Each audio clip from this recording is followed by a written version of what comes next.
Parole publique. Mais on ne peut pas intervenir sur des personnes, d'ailleurs les avocats le disaient ce matin, on ne peut pas perquisitionner sur le matériel informatique, alors que c'est tellement bête et simple et évident en fait qu'on va trouver là pour le coup des preuves, puisqu'on parle d'une nœud probatoire. Voilà. C'est pas quelque chose de réglementaire, je veux dire. C'est 400 000 téléchargements. Voilà. C'est-à-dire que ce ne sont pas des personnes qui sont passées à l'acte, mais qui ont consommé du contenu pédopornographique. Oui. Je ne sais plus, il faudrait revoir ça avec elle. Donc c'est faute de moyens, donc on considère que la barre de 400 000 est la barre qui permet de déclencher... D'accord, 400 000. D'accord. Dans cette vidéo, découvrez l'échange glaçant entre une représentante associative et la présidente de la commission d'enquête sur l'inceste. Un chiffre ahurissant est avancé concernant le seuil d'intervention de la police sur les réseaux pédopornographiques, prouvant l'impuissance de l'État. Madame Béchu, Véronique Béchu, qui est spécialiste de la pédocriminalité, ancienne policière du service. Et comme elle nous a pu nous dire le nombre de passages à l'acte, combien de passages à l'acte après pour des hommes ou des jeunes hommes ou des garçons qui visionnent régulièrement des sites pornographiques pédocriminels, comment ils passent à l'acte dans un nombre significatif de cas. Bien sûr, allez-y. Effectivement, Véronique Béchu, et pour le coup, donc, qui était à la brigade et qui déplorait justement le manque de moyens incroyable, encore bien inférieur à d'autres pays européens.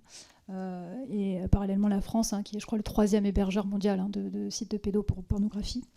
Et elle disait, oui, 50% des 10 ans ont vu déjà une fois, et 80% de ceux de 13 ans ont vu, et au-delà de ça, les mots-clés qui tapent, en fait, c'est fou. Et alors, bizarrement, on peut savoir ça, mais on ne peut pas intervenir sur des personnes, d'ailleurs les avocats le disaient ce matin, on ne peut pas perquisitionner sur le matériel informatique, alors que c'est tellement bête et simple et évident en fait qu'on va trouver là pour le coup des preuves, puisqu'on parle d'une nœud probatoire. Voilà.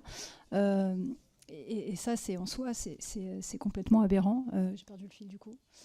Mais ouais, il y a vraiment quelque chose à faire sur le matériel informatique en tout cas. Et oui, pardon, voilà, elle disait qu'il faut, je crois, alors pareil, j'ai pas le chiffre en tête, mais maintenant elle est sur e-enfance du coup, parce que toujours pareil, finalement dans l'assaut, quelque part, on a peut-être plus de leviers à l'heure actuelle que dans les politiques publiques, ou en tout cas au sein des instances.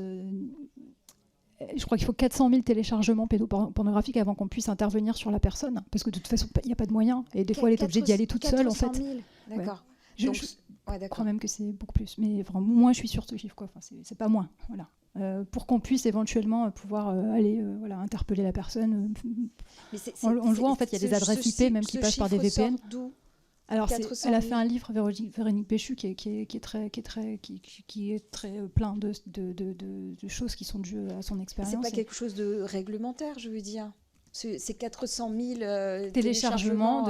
C'est-à-dire que ce ne sont pas des personnes qui sont passées à l'acte, mais qui ont consommé du contenu pédopornographique, qu'on pourrait quand même, normalement, c'est quand même illégal, mais qu'on ne peut pas interpeller faute de moyens, parce qu'ils sont, je ne sais plus, il faudrait revoir ça avec elle. Donc c'est faute de moyens, donc on considère que la barre de 400 000 est la barre qui permet de déclencher... D'accord, 400 000. D'accord, très bien. Parce que c'est plus que ça. Oui, vous voulez intervenir avant de partir ? Allez-y, je vous en prie, et puis après je vous donne la parole à celles qui sont en visio. D'accord, oui, donc je vais partir, je vous remercie beaucoup, ça me donne beaucoup d'espoir. Je voulais quand même vous poser une question, parce que vous dites que donc, on n'est pas sûr que cette commission puisse avoir un effet. Ouais, pas tout de suite, j'ai compris. Sur la particularité notamment du point rencontre, est-ce qu'on a un moyen de pression entre-temps ? Est-ce que... Alors, peut-être je vais répondre aujourd'hui, je ne sais pas si vous avez la réponse. Les parlementaires ont des moyens d'action, comme par exemple, une des plus simples, ça peut être une question écrite, c'est-à-dire qu'on peut interpeller un ministère, un cabinet, en le saisissant par le biais d'une question écrite, c'est très réglementé, où on va donc interpeller le ministre en disant telle situation ne fonctionne pas, elle n'est pas réglementée, comment est-ce qu'on pourrait... faire le nécessaire pour que ces points de rencontre soient intégrés à un code. Voilà, c'était ça le sujet Ça, Ouais, c'est tout à une des fait. façons d'interpeller. Ça peut être aussi par le biais d'une question au gouvernement. Enfin, voilà, il y a plusieurs moyens comme ça, ou même en direct, en discutant avec les cabinets pour qu'ils puissent chercher la réponse. Et ça, par exemple, ça pourrait être fait pas forcément à la fin de la commission. Enfin, est-ce qu'il y a des Ça actions peut être qui peuvent fait être faites Est-ce par qu'on va n'importe pouvoir quel agir là député Parce qu'on a des, veut on a se des- voilà. saisir. Ouais. N'importe quel député d'entre nous qui est ici présent peut le faire. Nous pouvons tous le faire. Ça donnera d'accord. peut-être d'ailleurs du poids. C'est possible, bien évidemment, avant la remise Super. du rapport. Oui, Génial. bien sûr. Bien sûr. Ok. Abonne-toi, active la cloche et participe au débat citoyen dans les commentaires.